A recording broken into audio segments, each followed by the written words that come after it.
estamos aqui no pátio da Estrada de Ferro Madeira Mamoré, no centenário desse grande feito do homem para a humanidade. Ele é comparável a obras como o Canal do Panamá, o Canal de Suez e até mesmo a ferrovia transcontinental dos Estados Unidos, que foi construída no século XIX. É preciso dizer que 100 anos, não 100 dias nem 100 meses. Durante 100 anos ocorreram muitos acontecimentos no mundo que mudaram o próprio planeta Terra e a própria humanidade. Basta dizer que passamos pela Revolução Bolchevique, pela Primeira e Segunda Guerra Mundiais, pelo conflito ideológico entre os Estados Unidos e a União Soviética, depois pela Guerra do Vietnã, pela Guerra da Coreia, etc. E pela própria queda do comunismo em 1991. Nesse período o homem conquistou o espaço, a mulher conseguiu sua liberdade, muitas pesquisas contribuíram para o progresso do homem, como das células troncas, do mapeamento do DNA, entre outros. E se nós fizermos uma analogia entre o começo do século XX, onde as maiores empresas eram no setor primário da economia, a prospecção de petróleo e outras riquezas ligadas ao setor primário, hoje nós estamos olhando para o céu, para Steve Jobs, na área da tecnologia. Então por aí se vê a grande transformação que houve durante todo esse período. E esse evento aqui, essa estrada, passou por todo esse período e é testemunha da história. Bem, o que significava construir uma estrada de ferro no começo do século XX? Significava trazer o progresso, porque hoje você vê, nós estamos preocupados com a questão do desmatamento, das mudanças climáticas, etc. Mas a época, trazer uma estrada para a Amazônia significava trazer o progresso para a Amazônia, para o Brasil, para a Rondônia. Então ela está ligada, sobretudo, à colonização da Amazônia, de Rondônia, da própria criação da cidade de Porto Velho, que nasceu com essa estrada, e também com a questão do Acre, com a fronteira do Brasil e da Bolívia. Até porque ela tem relação também com a questão do primeiro e do segundo ciclo, que é da borracha. Bem, como foi a tentativa para construir esta estrada? Primeiro, no final do século XIX, com capital inglês, tentou-se construir a estrada, mas as adversidades foram tantas que resultou em total fracasso, porque teve que enfrentar várias dificuldades, como por exemplo, selva fechada, ataque de índios, doenças tropicais como malária, febre amarela e diversas outras adversidades, como o próprio clima tropical quente e úmido, chuvas torrenciais, nuvens de mosquito, etc. Então, realmente, houve um fracasso total na primeira tentativa no final do século XIX. E como isso foi feito no segundo reinado, no Pedro II, a República perdeu-se o interesse em construir a estrada. A segunda tentativa, naturalmente, vamos andando. A fronteira Brasil-Bolívia. A segunda tentativa de construir a história, aí já entra a questão da Bolívia, lá no Acre, com a questão dos seringueiros que avançaram pelo território boliviano, e a questão foi resolvida com o Brasil se comprometendo a construir a estrada de ferro Madeira Mamoré, pagou 2 milhões de mistérios na Bolívia, e naturalmente essa estrada para transportar o barco para daqui seguir para Manaus, Belém, para o Oceano Atlântico,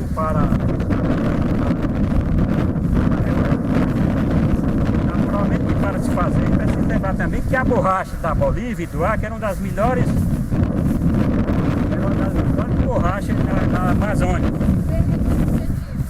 Calma aí. Então,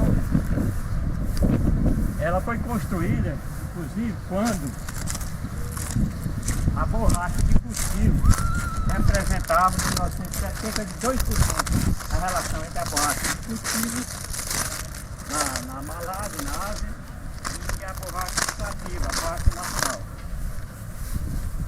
Quando ela terminou de ser construída, esse percentual já estava em torno de 10% da borracha de cultivo, aquela que é de forma racional, e a borracha natural. Por volta de 1900, 1914 essa proporção já subiu para 29%, de forma que em 1922 essa proporção virou, ou seja, a borracha de cultivo criada, aliás, cultivada de forma racional, competitiva na Ásia, derrubou toda a atividade econômica da extração, comercialização, transporte e mais atividade ligada ao primeiro ciclo da borracha. De forma que, quando a estrada foi construída, ela praticamente perdeu o seu objetivo principal. Da estrada de ferro. Tá. Bem, agora outra lenda que se diz é que a cada trabalhador, a cada dormente que foi assentado corresponderia a uma morte de um trabalhador. Aí é preciso a gente fazer uma seguinte reflexão. O Percival Farquhar, quando contratou os empregados para construir a estrada, ele contratou cerca de 21.871 trabalhadores. E foram assentados 559 mil dormentes, do ponto zero até o ponto de 366 quilômetros de Guajará-Mirim. Ora, se nós fosse fazer essa análise, teria morrido 559 mil.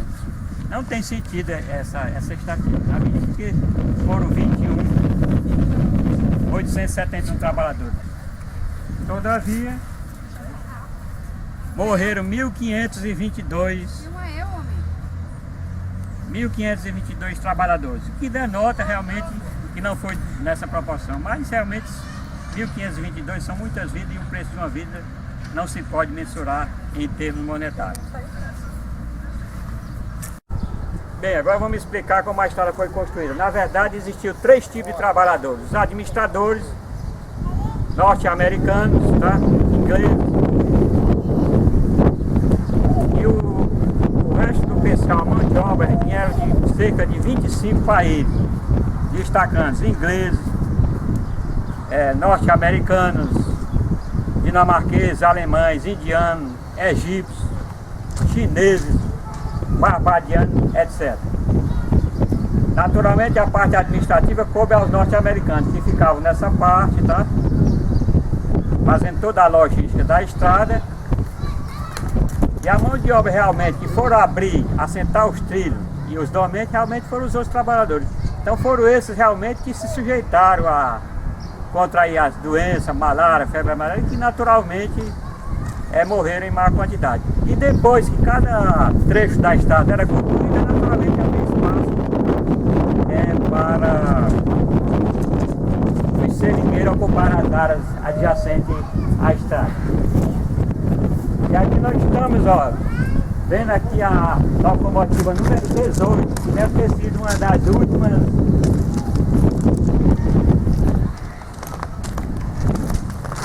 aqui é 1926, tá? É uma das últimas a ter feito o trecho, na medida que a estrada foi desativada em 1972, tá? 1972. Estamos aqui com o senhor Ricardo. É de onde, senhor Ricardo? Rio de Janeiro. É Rio de Janeiro? O que você está achando? O que você interessou por vir ver a estrada? Pois é, eu estou morando aqui há 2 meses, né? E a gente está nessa data agora, ela é recente, né? Os 100 anos da estrada de abril, né? Isso, é. Aí vim aqui conhecer com a namorada, fazer um passeiozinho de barco também, né? Tá certo. Conhecer tudo aí. Tá bom, então muito obrigado aí. Obrigado aí. Obrigado. É a bitola, que são dormentes, tá? Aqui 1 metro mais ou menos de distância e outro, e aqui os trens que usavam a oficina para os giradores, quando era necessário fazer, digamos, um conserto, ele fazer a volta para pegar o retorno da estrada. Tá certo?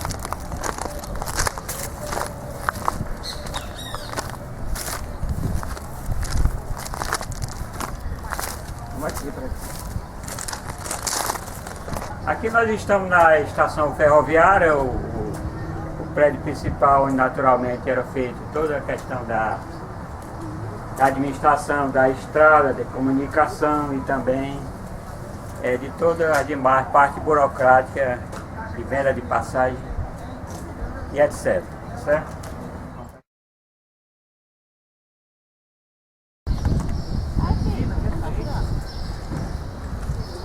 Aqui nós temos outra composição, é a número 50, onde nós temos pessoas olhando, turistas, apreciando aqui o patrimônio histórico da Estrada de Ferro.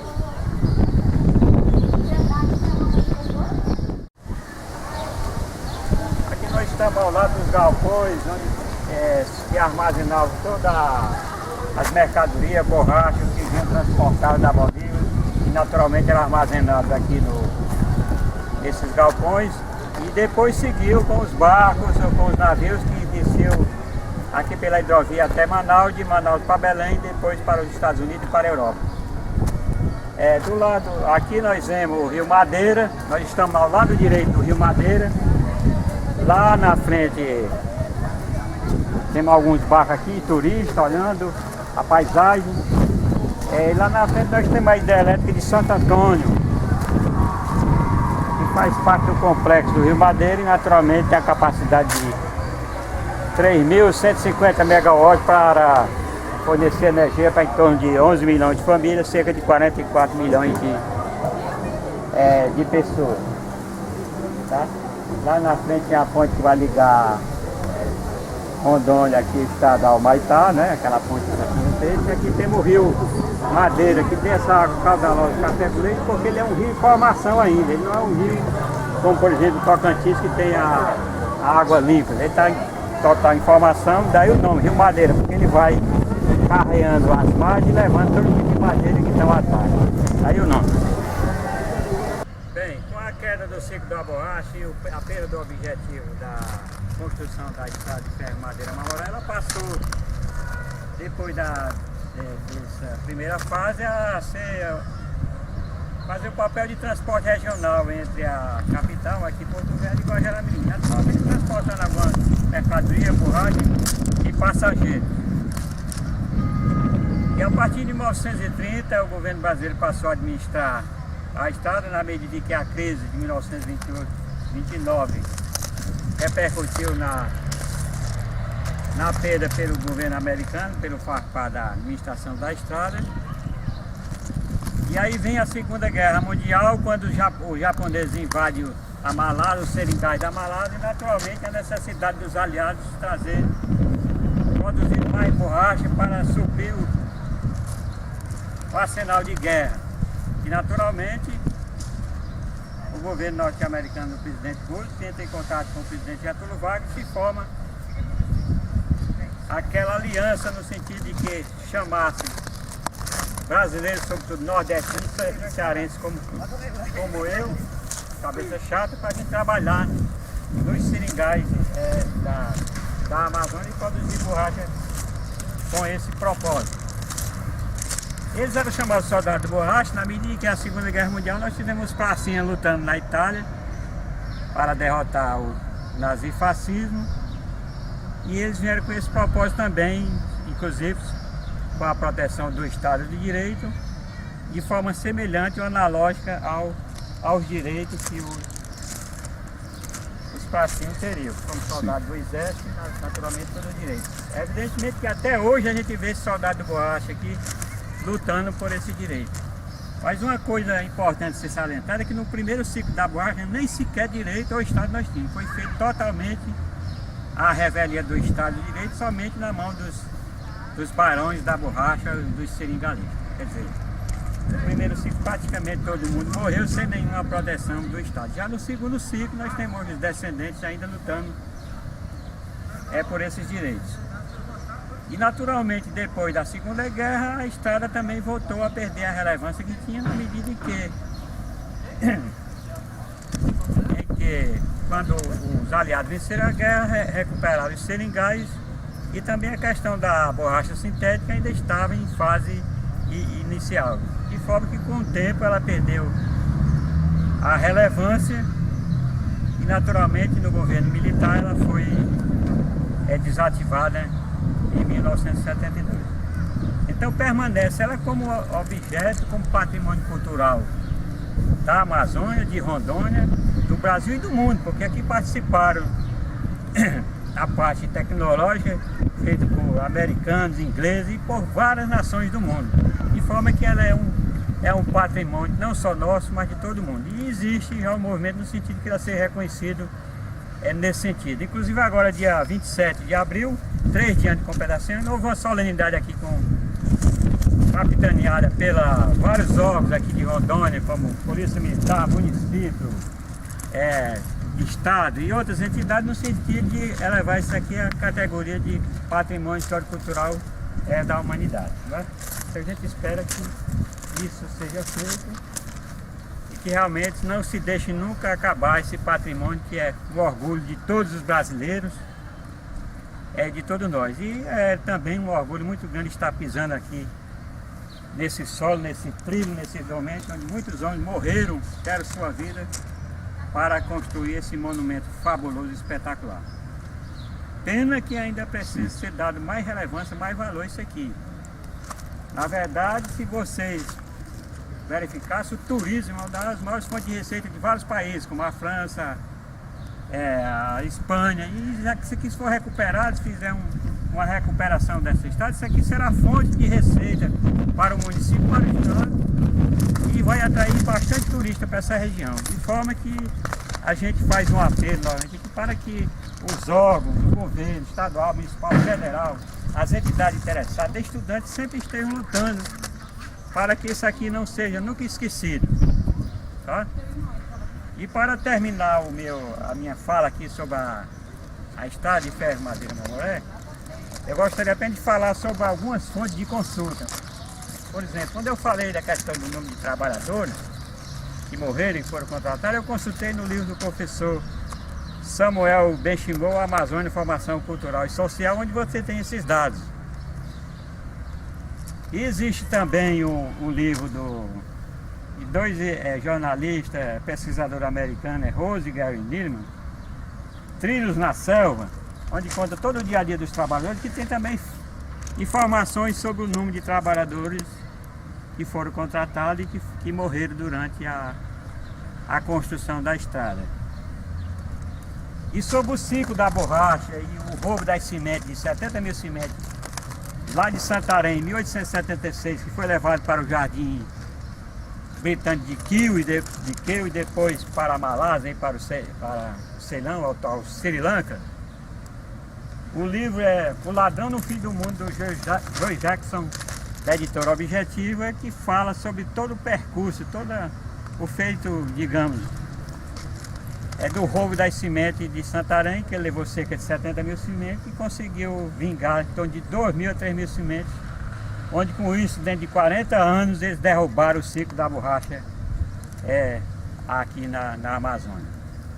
E naturalmente isso foi possível porque o Estado, à época, era um Estado brasileiro extremamente atrasado, dependia sobretudo do setor primário, da exportação do café e também da borracha em segundo lugar. E quando houve essa queda, foi um baque muito grande, um prejuízo significativo. Hoje não, nós vimos que na última crise internacional o Brasil já tinha controlado a moeda, o câmbio em 99, a estabilidade da moeda, diversificou sua economia, né? Fez reservas cambiais, etc. E pôde não sofrer tanto com a crise. Mas naquela época realmente foi um baque muito grande na medida que o Brasil dependia das exportações do café e da borracha. Hoje não, para a exportação nem sequer cobra tributo, mas naquela época o Estado necessitava dessas receitas. Então realmente foi um baque muito grande e a Amazônia caiu como castelo de carta, toda essa atividade econômica aqui na região. Tá? E também, para consultar sobre a estrada de ferro, você tem o livro A Ferrovia do Diabo, do Manuel Rodrigues Ferreira. Existe também a própria biografia do Farquhar, do Valde, né? Editora da Cultura. E também os diversos livros da professora Ieda Pinheiro Borsakov, que retrata toda essa história aqui da estrada de ferro, da colonização da Amazônia, de Rondônia e da Amazônia.